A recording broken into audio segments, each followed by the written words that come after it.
Howdy, and welcome to the Texas Bucket List. My name is Shane McAuliffe. The types of topographies we have in Texas are quite stunning. Growing up in Round Rock, I prefer West Texas with big mountains, dry air, and wide open spaces. But our photographer and editor extraordinaire, Donnie Lafferty, who's behind the camera right now, he's from El Paso, so he prefers greener pastures and tall trees. Either way, we both agree that anytime we head to East Texas, seeing the pines of the Pine Curtain is an extraordinary thing to see, especially in the Davy Crockett National Forest.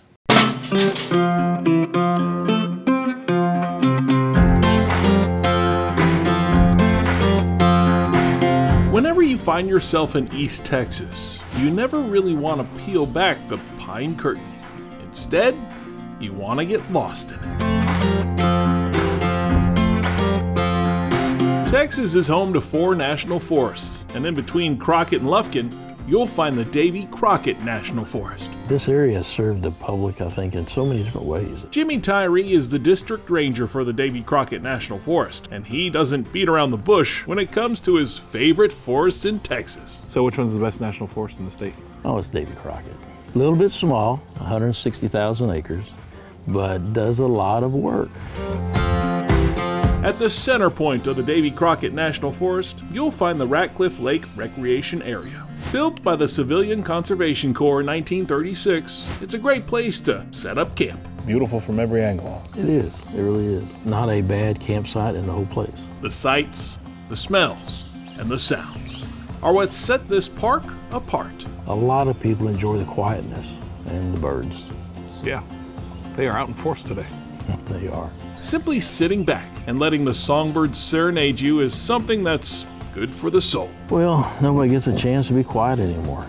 Not enough people are quiet. There's something to be said about that. This place is so peaceful that no matter what the season, people like to come here. We are full almost year-round.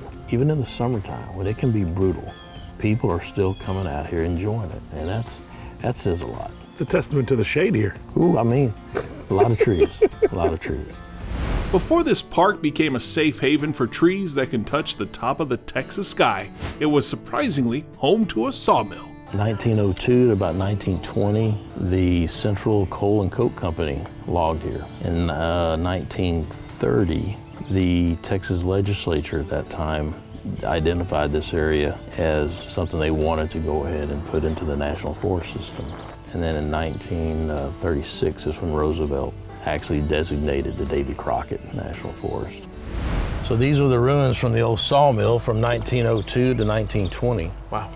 And this whole area had at that time up to 30,000 people. You wouldn't know it now. Wow, there was 30,000 people here between Kennard and Ratcliffe? It was. Nowadays the population's probably less than 500 for both areas. The amount of timber that was produced from this mill back then is just amazing. And at that time, this mill was one of the biggest in the nation. I can't get over the fact that the metal pieces are still in here. There.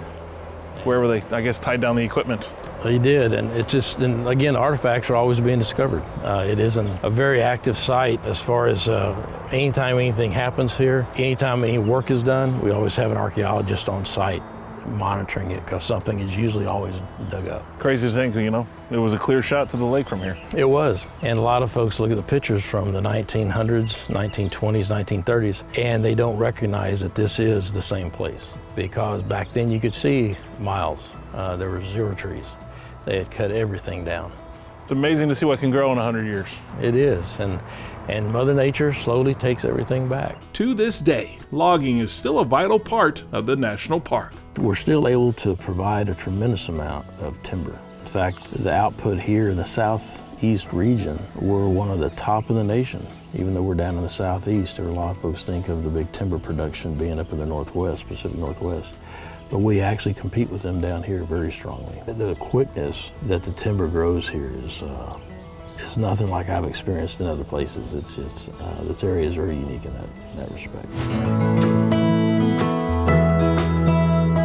American poet Henry David Thoreau once wrote, "I took a walk in the woods and came out taller than the trees."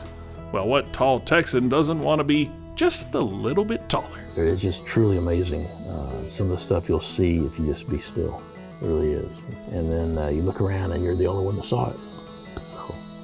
So And that's when people don't believe you. Yeah, exactly.